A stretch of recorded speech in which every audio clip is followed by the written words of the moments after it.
নোয়াখালী বন্যা পরিস্থিতি কিছুটা উন্নতি হয়েছে এবং পানি কমে আশ্রয়কেন্দ্র ছেড়ে অনেকেই ফিরতে শুরু করেছেন বাড়িতে, যদিও পানির তোড়ে অনেকেই বাড়িঘর ভেঙে গেছে এবং অনেক বাড়িতেই থাকা কিংবা রান্না করার মতো পরিস্থিতি নেই।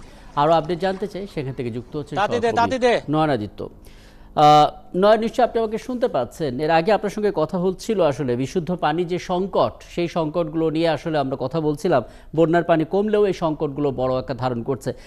দেখুন নয়ন, এতদিন যারা আসলে ত্রাণ দিত তারা পুনর্বাসনের কথাও ভেবেছিলেন যে দুর্যোগকালীন তারা কিছু সহায়তা দেবেন, দুর্যোগ পরবর্তীতে তারা কিছু সহায়তা দেবে। তো সেরকম কোনো পুনর্বাসনের সহায়তা আসছে কিনা এবং এই মুহূর্তে যেই সংকটগুলো দূর করার জন্য যা যা দরকার সেগুলো আসলে কতটা পাচ্ছে দুর্গত এলাকার মানুষজনরা?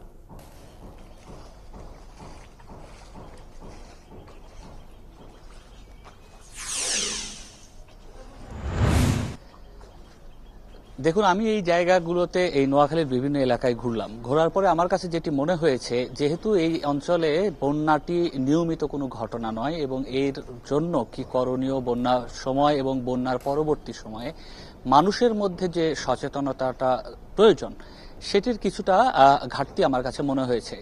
হয়তো তারা জানেনই না আসলে, কেননা যখন আমি কয়েকটি আশ্রয় কেন্দ্রে ঘুরেছি, রাতের যে সাদা ভাত তারা যেটি খাননি, সকালবেলা আমরা দেখছি যে সেই বন্যার জমে থাকা পানি, সেই পানির মধ্যে ভাতগুলো ধুয়ে সেগুলো পাতিলে তুলে আবার ফুটানো হচ্ছে, ফুটিয়ে খাওয়ার ব্যবস্থা করা হচ্ছে। এটি যেমন একটি বাস্তবতা, আরেকটি বাস্তবতা হচ্ছে প্রতিটি আশ্রয় কেন্দ্রে শিশু যারা আছে তারা ডায়রিয়ায় আক্রান্ত হচ্ছে। আমি যখন আপনার সঙ্গে কথা বলছি, এই যে সামনের যে জলাবদ্ধতা, এই জায়গাটি দিয়েই একজন তার সন্তানকে নিয়ে যাচ্ছে, হাতে ক্যানোলা লাগানো আছে, সে ডায়রিয়ায় আক্রান্ত, তার বমি হচ্ছে। অর্থাৎ এই যে আপনি যদি এই বন্যাঞ্চলে আপনি একটু যদি ঘোরেন, তাহলেই দেখবেন কিছুক্ষণ পরই হয়তো একটি দুটি বাচ্চাকে দেখতে পারবেন যারা হচ্ছে ডায়রিয়ায় আক্রান্ত হয়েছে, কিংবা তাদের শরীরে চর্ম জাতীয় যে অসুখগুলো আছে সেগুলো দেখা দিতে শুরু করেছে। অর্থাৎ এই যে বন্যার পানি, এই যে 17 তারিখের পর থেকে আজকে 4 তারিখ,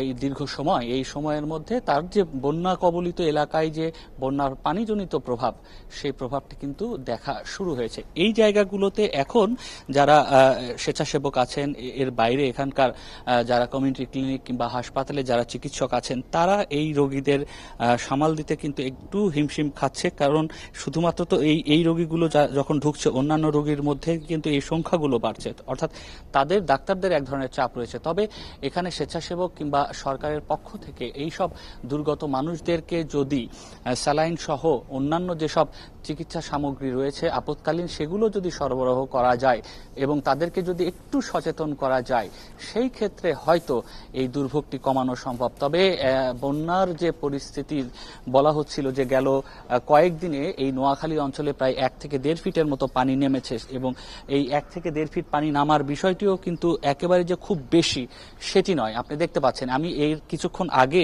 আমি এই পথ ধরেই প্রায় 1-1.5 কিলোমিটারের মতো ভিতরে পায়ে হেঁটে যাবার চেষ্টা করেছি, তারপর আর পায়ে হেঁটে যাবার সুযোগ নেই। পানি ওইদিকে আরো বেশি। সঙ্গত কারণেই সেখানে যারা বসত ভিটা যাদের আছে, তারা কেউ বসত ভিটায় এখনো ফিরতে পারেনি। অনেকে চেষ্টা করছেন, তবে এসে ঘুরে যাচ্ছেন, যে থাকার মতো পরিস্থিতি নেই।